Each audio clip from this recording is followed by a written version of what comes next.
Welcome to Regulatory Ramblings. Our podcast today is brought to you by the University of Hong Kong's RegTech Lab, the HKU SCF FinTech Academy, the Asia Global Institute, and the HKU edX Professional Certificate in FinTech, with support from the university's Faculty of Law. I'm your host, Ajay Shamdasani. The overarching theme of today's episode is diversity, equity, and inclusion, or DEI, as it's better known by its acronym. In our initial spotlight segment, we'll be chatting with Jeiz Robles, Director of Diversity, Equity, and Inclusion at Hong Kong-based Community Business, about what the work of DEI professionals actually entails. Following that, we'll be talking with DEI expert Ritu Bhasin for a North American perspective on the future of DEI, as it appears to be under attack in many corporate quarters in the U.S., especially now that the Trump administration is in power in Washington, and the blowback that entails. But first, Jeiz Robles is a veteran human resources and workplace diversity specialist. In her current role at Community Business, she oversees that group's DEI portfolio, providing strategic and sustainable direction to various programming, including its flagship network, the Diversity Inclusion in Asia Network, better known as by its acronym DIAN, as well as consulting and training services, LGBTQ+, disability and employee well-being campaigns by leading various teams of DEI consultants, program heads, and thought leaders through Asia. Jeiz also collaborates with community businesses' corporate partners from various industries and multinational corporations, functioning as a strategic advisor towards their DEI strategy and aspirations. She also manages strategic partnerships to bring to life positive impact to various underrepresented and underprivileged communities in Asia. She has a storied CV, incredible past of achievement. I won't belabor that point. But without further ado, Jeiz Robles, thank you so much for joining us. Thank you so much, Ajay, for having me. Really excited for today's session. You started off in HR, and Mhm. I can sort of see the natural, with the progression of time, the natural evolution of the DEI. For you personally, what drew you to DEI? Mhm. Yeah, no, it was actually more than a decade ago when my advocacy started. At a point of my life where my then partner, now wife, and I were trying to start our family because we've been together for around 10 years by that time. We're going on 20 years right now. But being in the Philippines where our partnership is not legally recognized, that meant so many different things. How do we even do it? What do we think about our taxes, our insurance, being dependent of each other? There's so many things that we had to think about. But we've reached a point where we realized that we were at the time both in a company, a tech company that actually values inclusion, have an employee resource group. So employee resource groups are volunteer groups that work towards a certain advocacy. That said, because of what we're thinking from a personal standpoint, we realized that maybe we can do something within the company, at least for now. And so that's where we started looking at equal benefits for LGBTQ plus partners, deploying programs, leaves, and different things alongside HR and our other employee network groups. So that was the start for me. And then I realized these things should be something that's not just available to one company, it should be available to all companies. And so I started to be active in inter-company organizations and started helping other companies do the same. So I've been doing that for a while as really as a volunteer. And I then started to volunteer for other employee network groups like disability and women's groups. Until I think the company realized that I've been doing so much volunteer work. Okay, let's start integrating Jeiz into the diversity and inclusion team. And so my last role when I was in corporate was actually a marketplace diversity leader for Asia Pacific that allowed me to work on inclusion within the company as well as with other organizations that we support, like our clients, our stakeholders, our vendors, and our community partners who and that was where I got to know of community business that brings me to where I am now today. Have you found Thailand, Bangkok, where you're currently based, to be more accepting and more welcoming? Yeah, around 3 years ago, we did move to Thailand because of a job that my spouse got. But it's quite interesting because the progress recently, especially with Thailand, deploying marriage equality was a pleasant surprise for me. Because when we moved here, I was thinking of it as just like a stopover, if I may say, because I was really wanting to move to a country that had marriage equality in place. So from a legislation standpoint, I guess yes, it's progressive. But if we consider the cultural and the traditional contexts between the Philippines and Thailand, they have their own like sources and cultural contexts, and so would also be different in terms of how people actually approach inclusion. So I won't say it's not. It's essentially better, but it is different. Interesting. So, I mean, in your own words, I mean, you're head of the community business. Well, what's a typical day like? Yeah, yeah. Very good question. And love to give a little bit of like sense of how it looks like to be a D&I professional in the corporate space versus what I do now.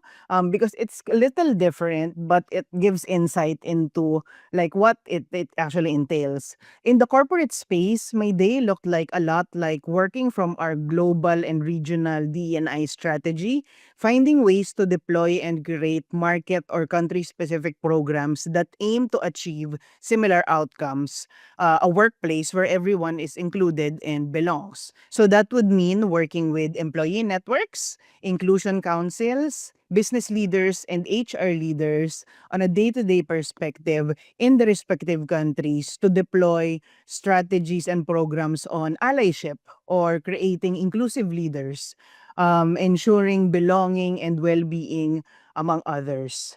So that's how it looked like in corporate. In my current space, though, because I'm now working, I transitioned into a nonprofit charity space. It's quite different because now, not only am I focused on one company to forward responsible business practices, I'm now focused on, if I may say so, everyone, because that's like the vision of who you want to reach.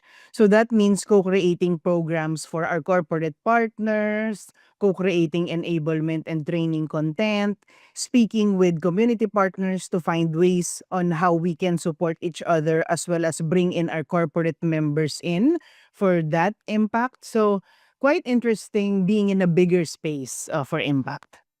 You know, when Trump first came into office, DEI was under assault. A number of law firms were being sued. They were shutting down their DEI programs. A number of corporations, Walmart, Target, they were deciding to scale back their DEI programs. But then they realized nothing exists in a vacuum. Everything has a price. That when they started scaling back their DEI programs, Target paid a heavy price because you saw a drop in Black and Hispanic people shopping there, and they felt it in terms of their bottom line, and so now they're backpedaling. But that's the U.S. Yet in Asia, it seems as though certainly in Hong Kong, in Singapore, and to some extent in India and places like the Middle East that I'm familiar with, like the UAE, and Qatar, there is a genuine concern and commitment to to DEI. I can't speak so much for mainland China, but why is that? Why do you think that despite what's going on in the West, um, people seem to take it more seriously here? Yeah, definitely. I totally agree with the perspective. At the beginning of the year, everything was uncertain, but I'm happy to see us progress to the middle of this year where companies are starting to see that, okay, they can still keep doing things, and they can still create impactful work. I think it's really because the work that we see, the more that we see these attacks, the more we are also seeing how relevant the progress has been in terms of being in Asia. If we stop looking at it from a globally driven Western perspective, we will find that there are specific drivers in this region that make it very relevant. One thing is regulatory requirements. In the different markets, there are requirements around board diversity, having workplace diversity policies, especially for companies that are part of the Hong Kong Stock Exchange, which is really good recent progress. There are also quotas on disability employment and recommendations in countries like China, Thailand, South Korea, and even the Philippines. So making sure that companies still comply to these requirements actually amplify this need. Another angle to this is regulatory limitations. With the lack of laws in most countries that recognize, for example, different types of families, neurodiversity, and invisible disabilities, it's becoming more evident that non-government as well as private organizations have to step up so that these types of families and individuals can be recognized and included. In countries where just being part of a certain community is illegal, it has become a moral imperative for the society to again step up and be a safe space for these individuals who will be criminalized just because they are being themselves. The last part of it, I think, is cultural nuances. The concept of collectivism in Asia versus individualism in other parts of the world affects our daily lives. An individual's well being is hugely dependent on the quality of their relationship with their families and their communities. That includes the workplace. What's important to one is not more important than what's important to many, which is very different in other regions. And so maintaining harmony is very important. Respect, harmony, and common prosperity are values that are important to us here. And so when we inclusion and belonging, these are fundamentals of these local values.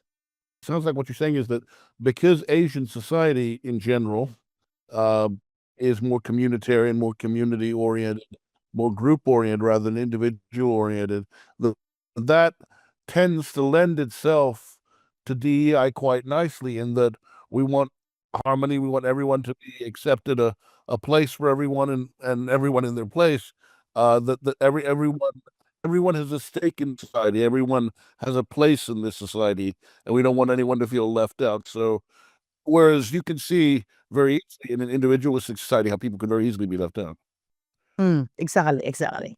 It occurs to me though that paradoxically, that even though there's a strong lobby, there's a strong segment of the population in places like Hong Kong and Singapore, educated professional people, forward-looking people who value DEI. We're talking about societies that are very homogenous. That more so in Hong Kong. Singapore is still a majority Chinese city, followed by the Malays and the South Indians.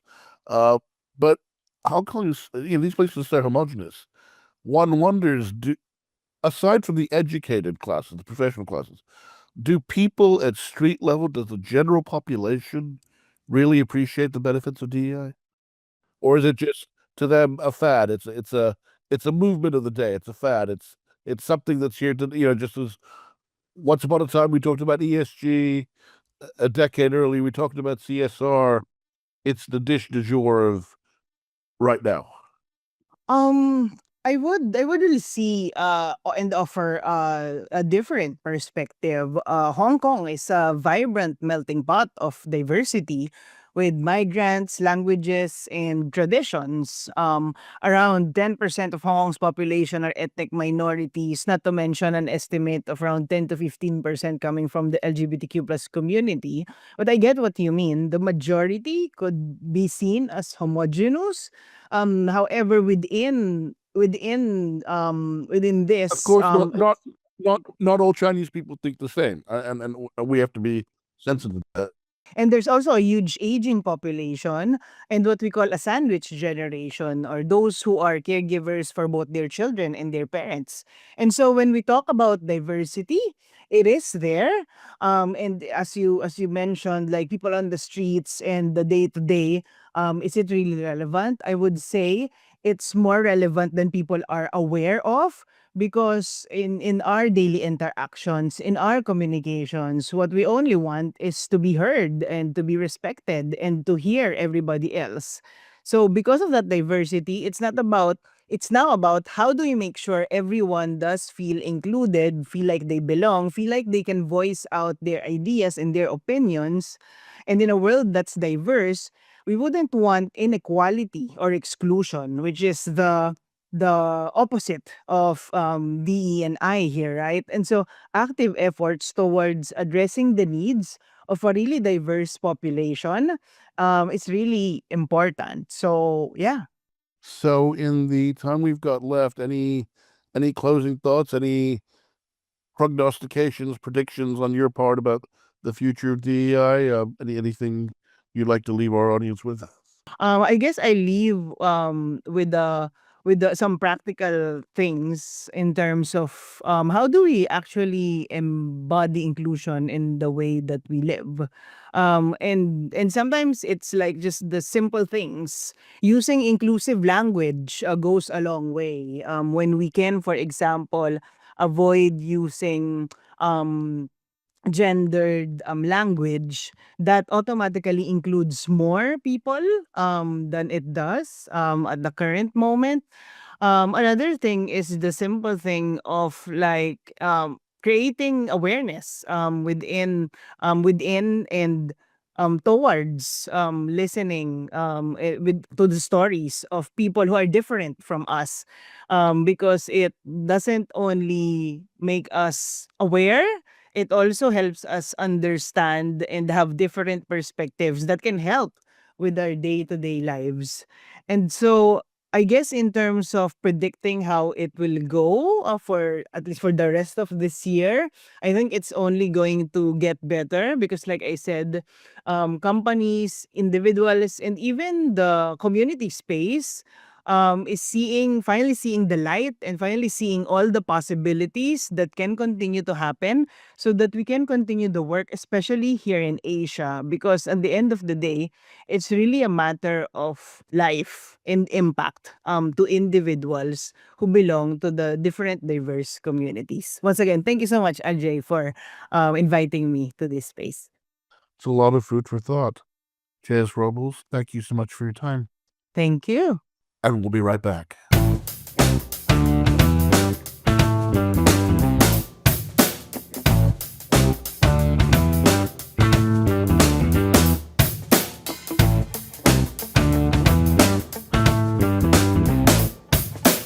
And we're back.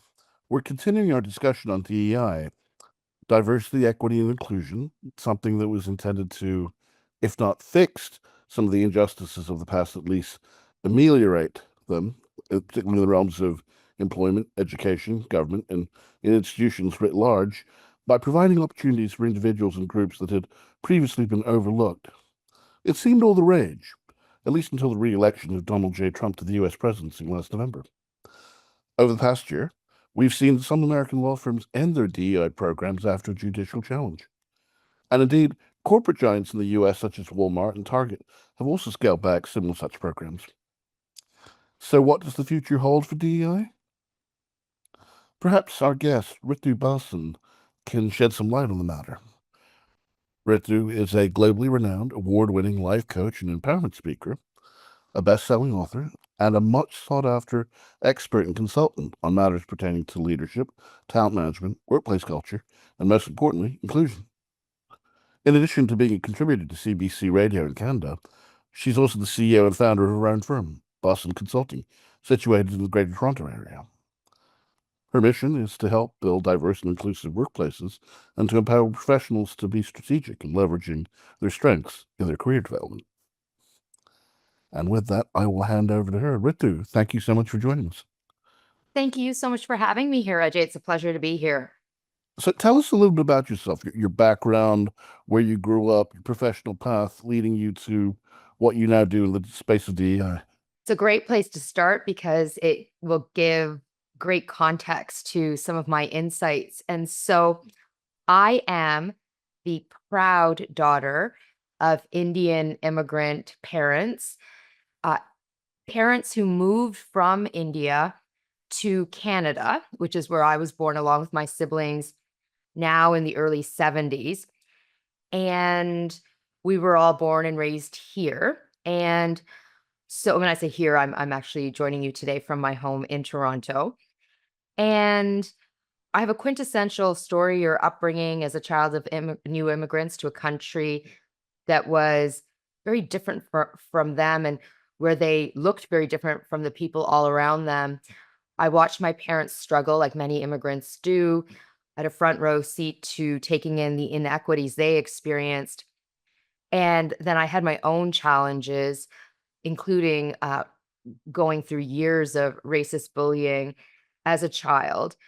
And also coming from Indian roots, we're North Indian in particular, we're Punjabi by culture and Sikh by faith. And so my faith is called Sikhism. And as you know, we as a community are trying to have people pronounce the language correctly. And so it's Sikh in Sikhism or Sikhi, not Sikh in Sikhism. My father wears a turban, the full deal. And back in India, while growing up in the 80s in particular, my community experienced great persecution, genocide. And so growing up in our household, we talked a lot about social justice. We talked a lot about human rights. My parents were both parts of members of unions. And so caring about what happens in the world, civil rights, human rights was very pronounced in my upbringing. And so from a young age, I knew I wanted to do social justice work. And now this takes me into the 90s. Growing up, I decided that the best way to pursue justice would be to become a lawyer, which is what I did. But like many young people in law school who think they're going to do social justice work, I ended up getting swept up into the corporate tide because all the cool kids were going to go and work in the skyscrapers.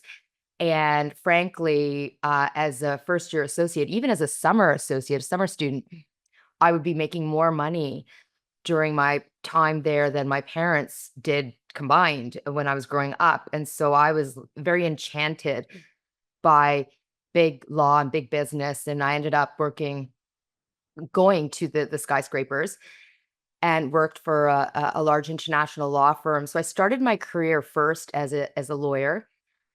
And I knew instantly, though, I didn't enjoy the practice of law. At first, I was a corporate associate, and then I thought, no, no, it's corporate law. And then I became a litigation associate. And then I was like, no, no, it's litigation. Anywho, I ended up leaving the practice of law, but stayed in the legal profession. I became an HR executive on the legal side, so a director of legal talent at one of the big law firms, and did that for 7 years.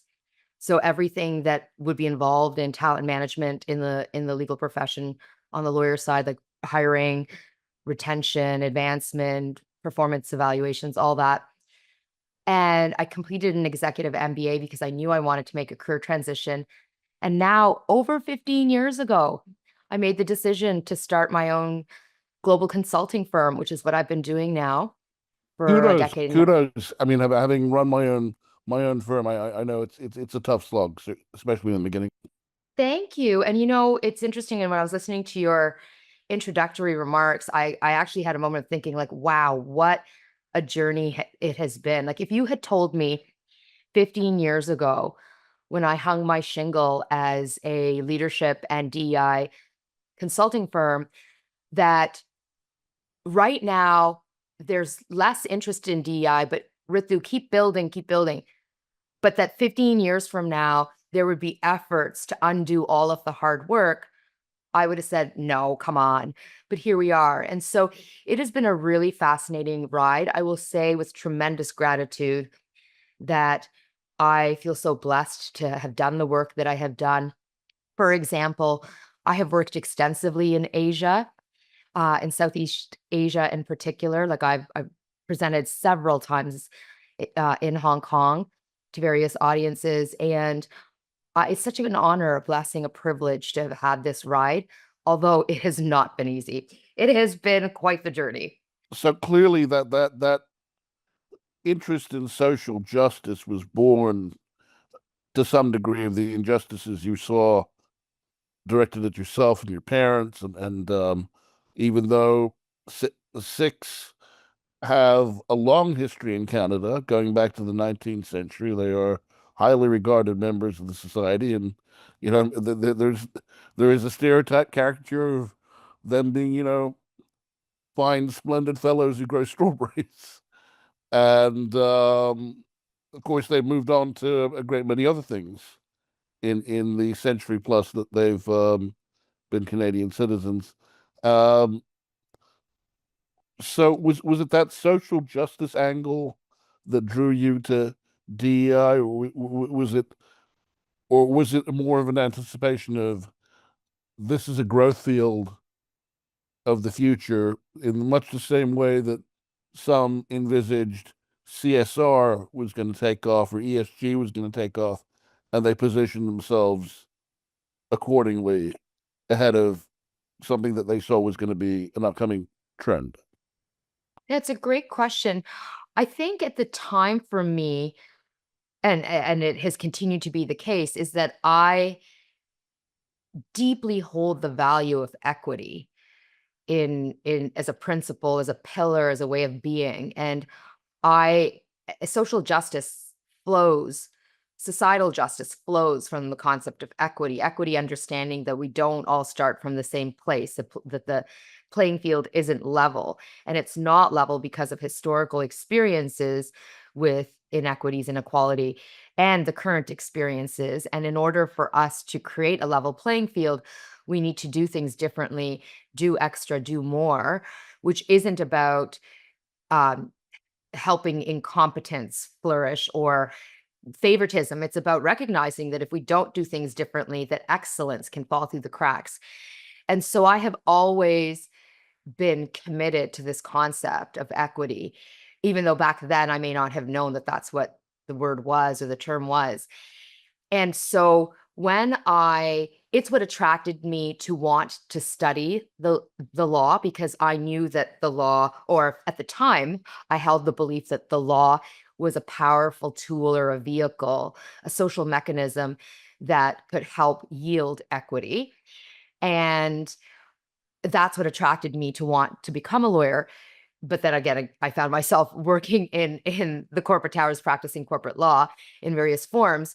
That said, when I transitioned to becoming an HR leader, what I then found, because I applied an equity lens to everything I was doing and have continued to, is that I was noticing that there were patterns in the workplace around who gets ahead and who doesn't, and not based on skill alone, but on the basis of pre-held notions, biases, judgments around who will be excellent and who won't be. So for example, if you take two junior team members who start at the same time, who have similar educations, they could have very different personal backgrounds, but they start at the same time, same education level, and at the moment, similar skill sets and analytical ability. But one of the team members, person A, gets cultivated. So person A receives a lot of mentorship, a lot of sponsorship, a lot of advocacy, a lot of guidance, a lot of access to profile building experiences, a lot of access to high quality work, stretch assignments, high quality feedback, and more. And while person B does not, it is likely that person A will flourish and grow. In fact, knock me over with a feather if that doesn't happen. Person A will grow and flourish and thrive, while person B will lag behind. And the challenges in the workplace that once we start cultivating person A and we don't cultivate person B's growth, that person A will keep flourishing, and therefore attracting better quality work and more profile and more mentorship and sponsorship. And there'll be a buzz around person A, and person B will lag behind. And it is very difficult for person B to catch up. So I noticed that these patterns around who gets to be person A and who ends up being person B. And that's ultimately what led me to want to focus my efforts on working with organizations globally on how do we build workplaces where everyone gets to flourish and thrive. Everyone gets to experience belonging. Everyone gets access to high quality work and stretch assignments and gets that cultivation that's needed to thrive and flourish. And so I guess the thing that I did that I don't think it wasn't strategic in the sense that I sat down and I said, okay, you know what, Ritu, I was going to practice social justice law. Now I'm doing corporate law, but now I'm going to do HR.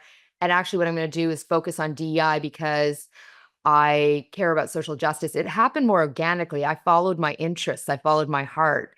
I cultivated along the way for myself what gave me purpose and meaning. And here's an important insight.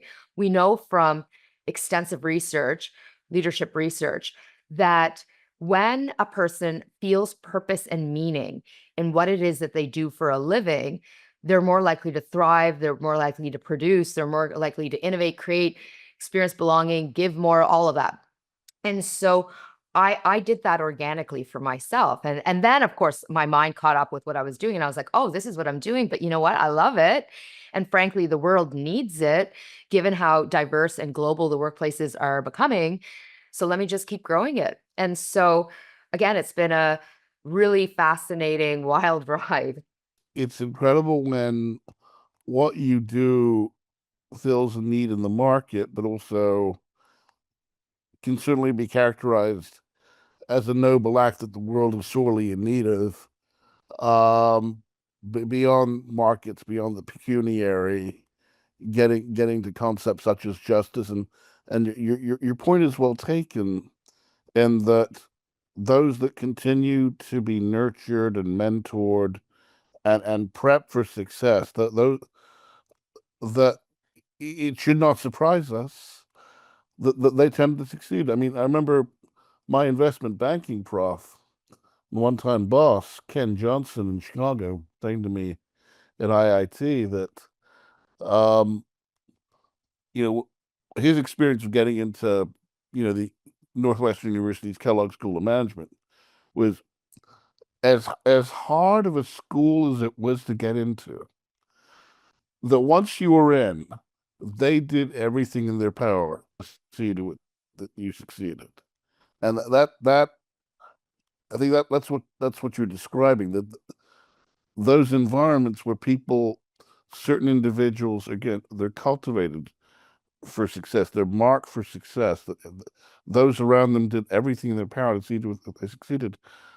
Should it surprise us that they have a leg up, and those that are overlooked for whatever reason, what do we say about them? Do they fall by the wayside? Do they pull themselves up by their own bootstraps? I mean, we should, because I mean, there are examples of people that have every benefit thrown at them, and are still incredible screw ups as well. I mean, and you have no shortage of tales of those that overcome adversity and the lack of opportunity to create their own opportunities and their own success. But again, we have to be realistic, and it does seem as though that sometimes indifference can be one of the most cruelest forms of injustice. That can be one of the most cruelest forms of discrimination. That some people will just never have a chance because Mm-hmm. they just don't end up on the radar of the powers that be. Yes, that's true.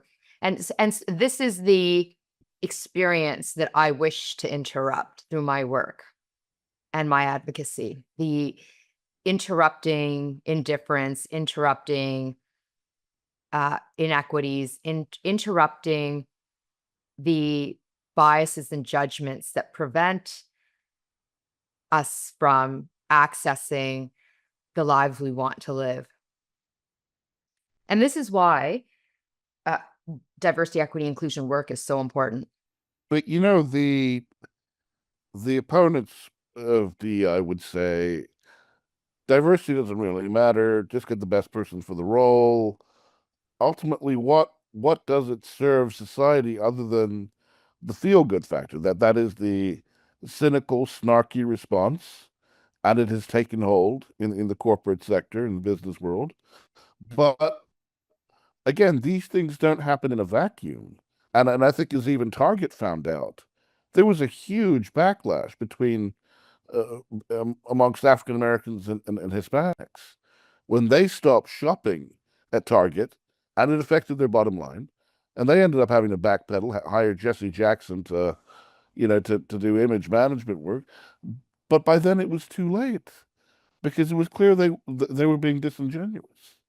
So I don't think it's an issue for you and I because that we were preaching to the choir, though the argument can be made sometimes the choir needs to be preached to. But if we were to explain it to the average person on the street, what purpose does DEI serve? It's interesting because when I hear from leaders this sentiment that diversity isn't important, although I will admit that it's a rare day that leaders vocalize it so directly, given how strongly the value is held across leaders on a whole. But when it does arise, and some of we can see some of it arising now because of some of the pullback. I would argue that there's a lot of noise around the pullback. My experience is that a lot of clients are continuing the work, even though they may not be as visible about it, vocal about it. But when it is expressed, like, why is diversity important? It's for me a bit surprising because there's just so much research that speaks to how important it is. And so for the layperson, like the person on the street who's like, why does this matter? I would say, first of all, that innovation and creativity is born out of differences and not out of sameness. And we are now in a global marketplace where innovation and creativity, doing things better, doing things differently, is so important because we're all trying to be better and create more and more for the world in the best way possible. And so we need people who think differently and process information differently and categorize data differently to be sitting at decision-making tables to help yield that creativity and innovation. And so diversity matters for creativity and innovation.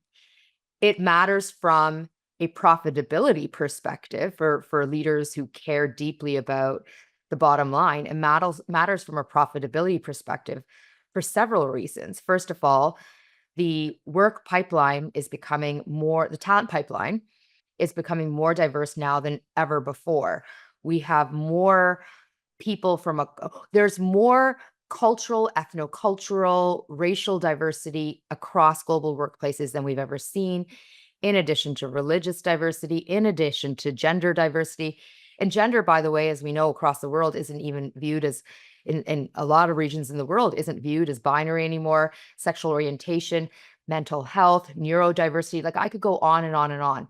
Age, like generational diversity. We have more our workplaces reflect more age-based, generational-based differences than ever before. And that is a lot. Like it is a lot to contend with, like how we're working across differences. And so in order to have engaged, actualized, empowered, high-performing, collaborative teams, we need our team members to feel valued and seen.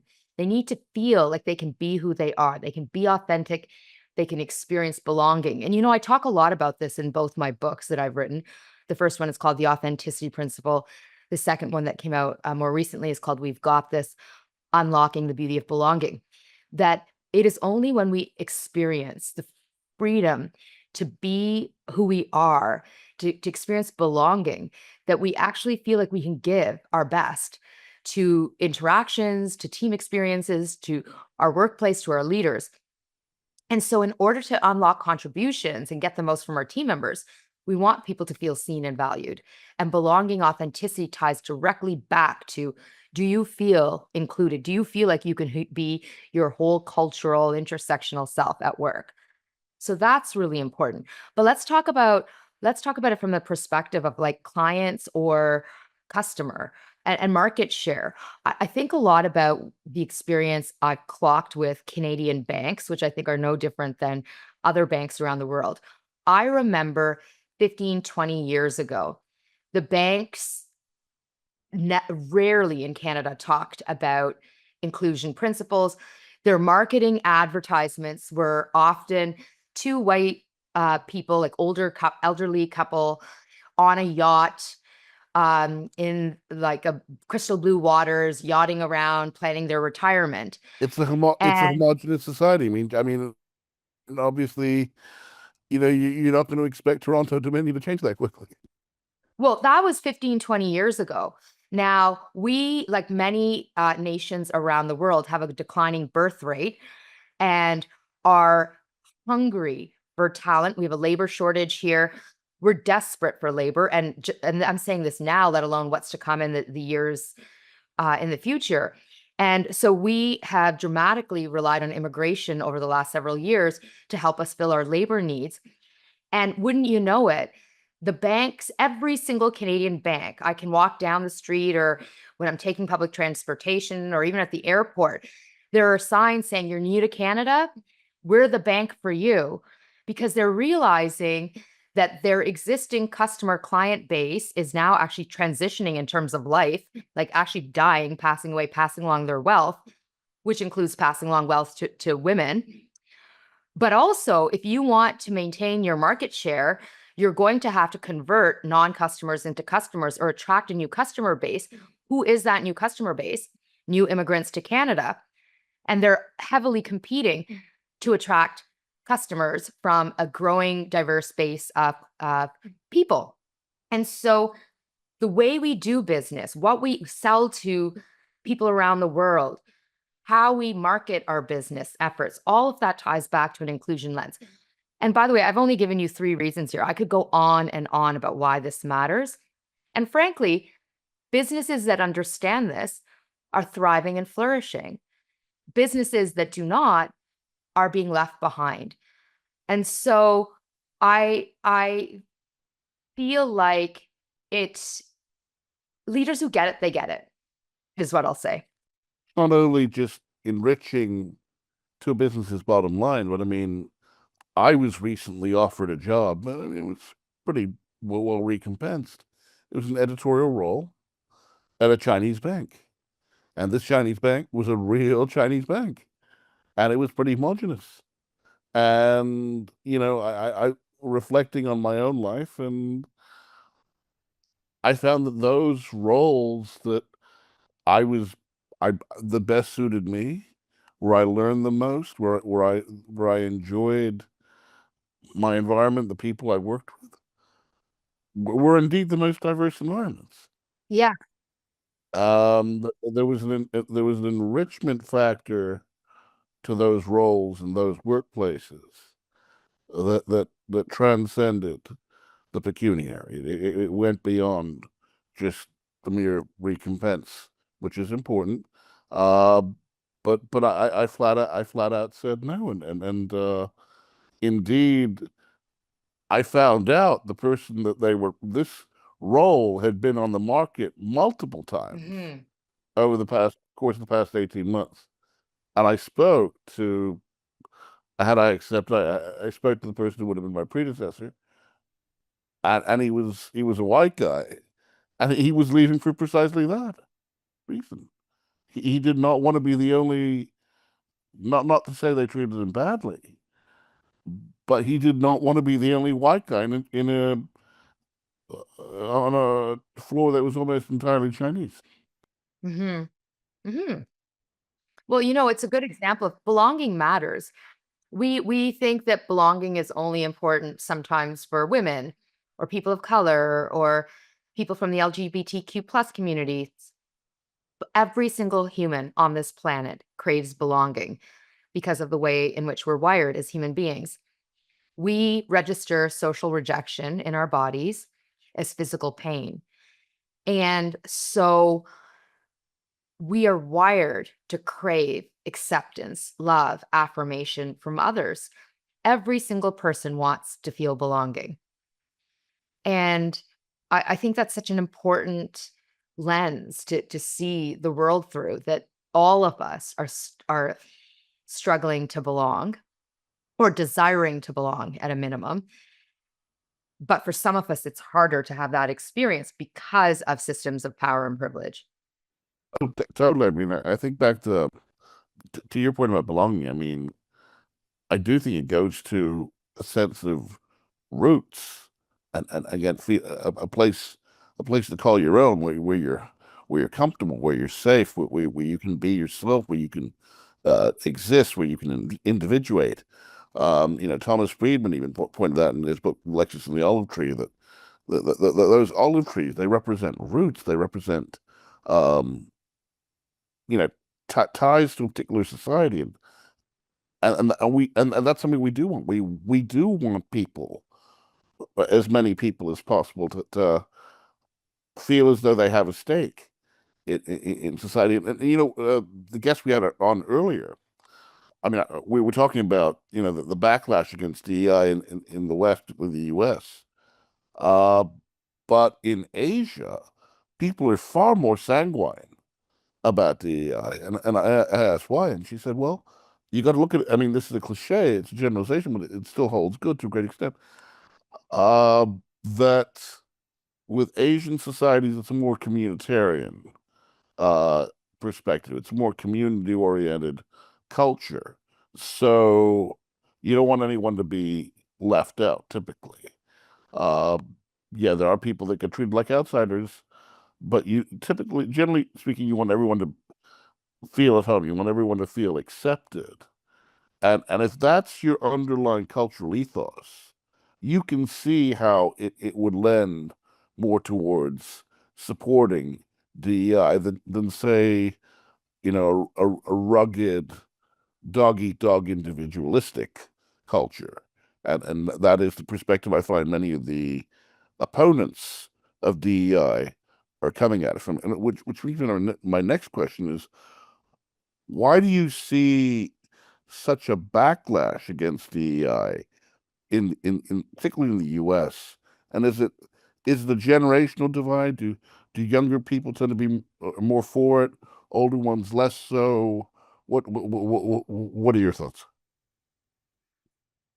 So, it's a really, really good question. I think, I mean, if I were to take a step back and say, why is this happening? I think at the end of the day, for me, this feels like fear of giving up privilege, fear of having experiences, opportunities, the privilege taken away.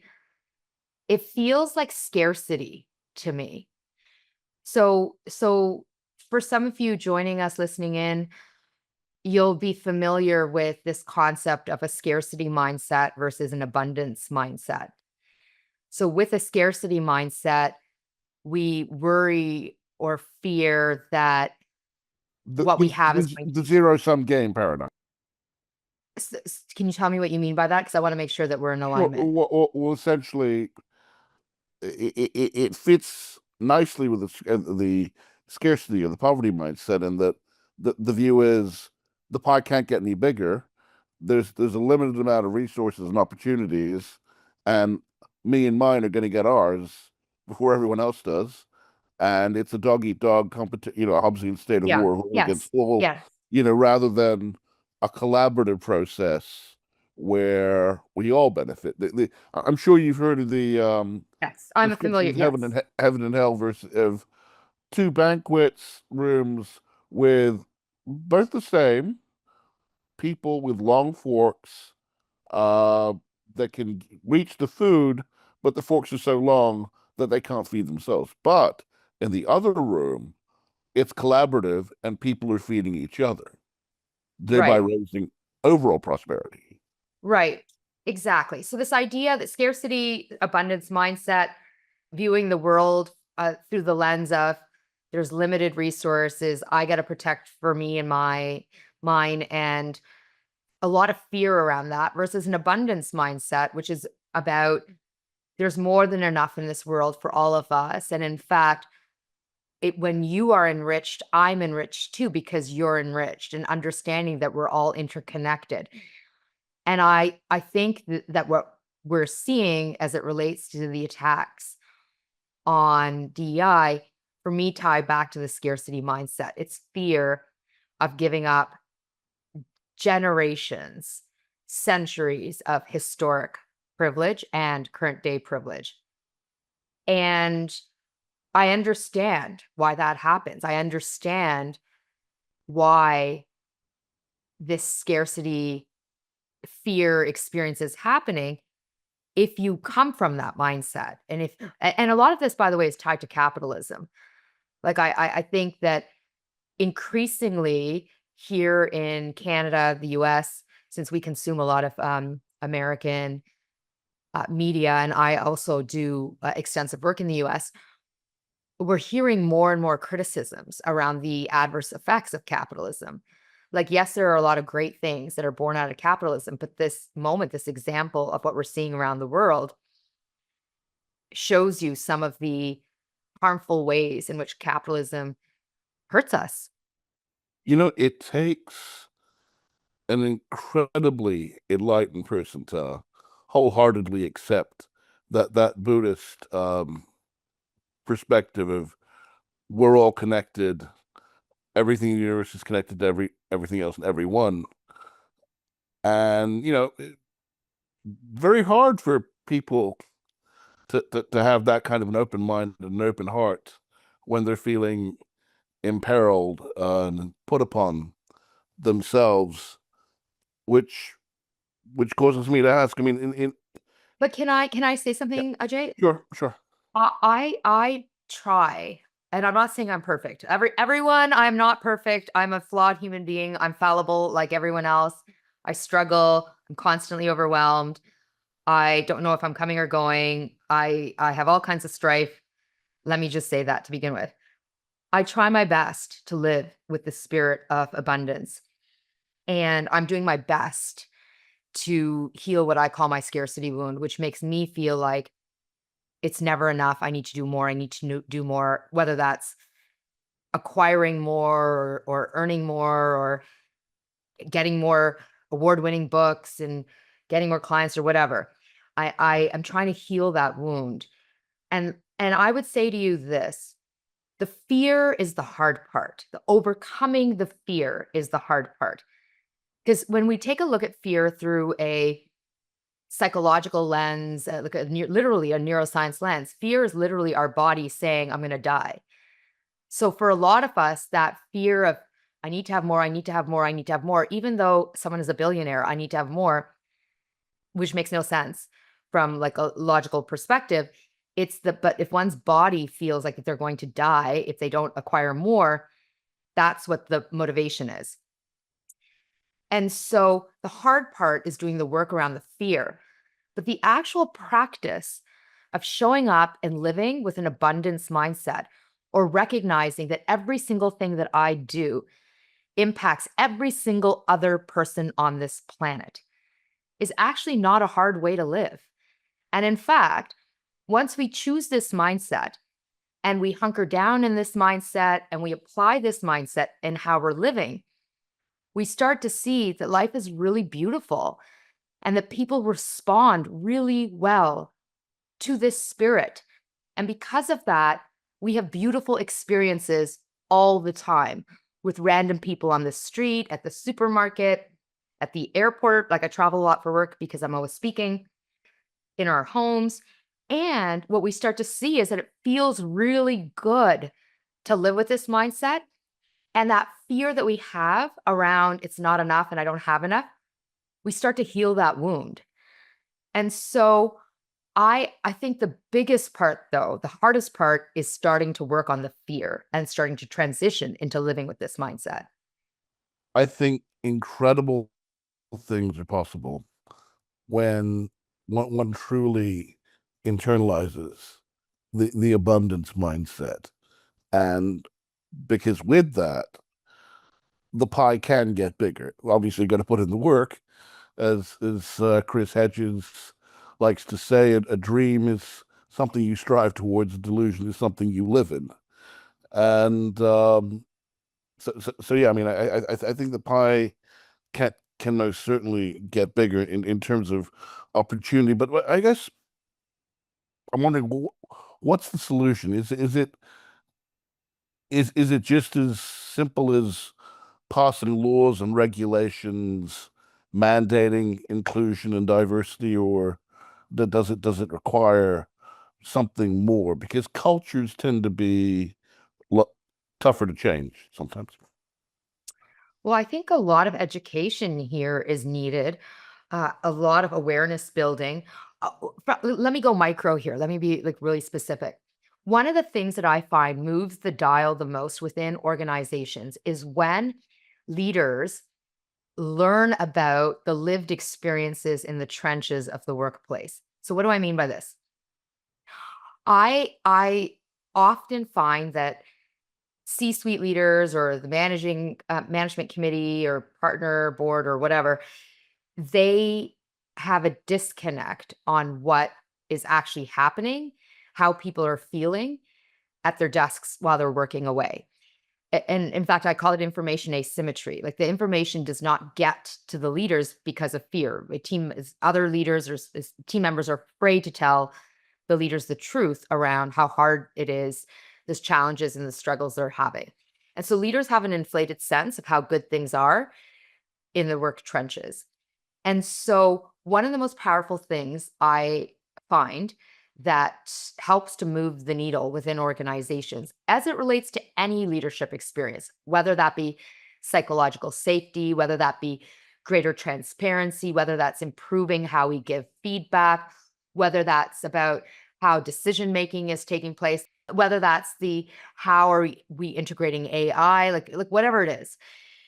When we gather data, like actually interview and talk to, hold focus groups, have conversations with team members from across lines of business to hear about how are things going with you, like what are you experiencing, what's going well, what's not going well, et cetera, and gather that feedback. That's when we're able to pick up themes and sound bites around the experiences in the workplace that then we can take back and share with leaders. And I find that when we can give leaders the concrete sound bites and themes and data that we have collected from our own company around this is how people are feeling, it's what causes leaders to sit up and say, what? There are people here who feel like they don't belong, that they don't trust their leaders, that they feel like only some people have access to high quality work while others don't, that they feel like leaders don't care and are apathetic, especially senior leaders. Like they think I don't care. It's when leaders start to get the real data from their own workplace, from their own workers, that the real shifts start to happen. Because up until then, it's like this happens at X company over there and Y company over there. It's not happening here, because here everyone is doing really well and we all love each other. Like there's an inflated sense of how well things are going. So I think data, gathering this type of feedback really can help to shift organizational cultures and strategies and leader mindsets.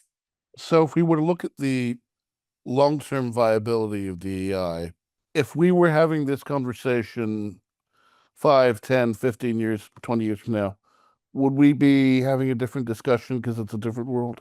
Oh, absolutely. Like I think we are about to have the socks knocked off of us, I think, as it relates to workplaces. And why am I saying this?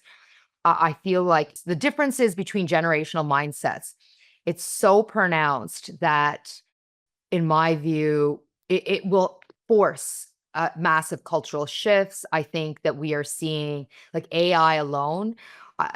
As someone who is a leadership expert, an organizational development design expert, in addition to DEI, I'm like, I personally can't wrap my mind around what workplaces are going to look like in 20 years. Like the shift of jobs and replacement of actual human beings by AI. I'm like, I marveled at the thought.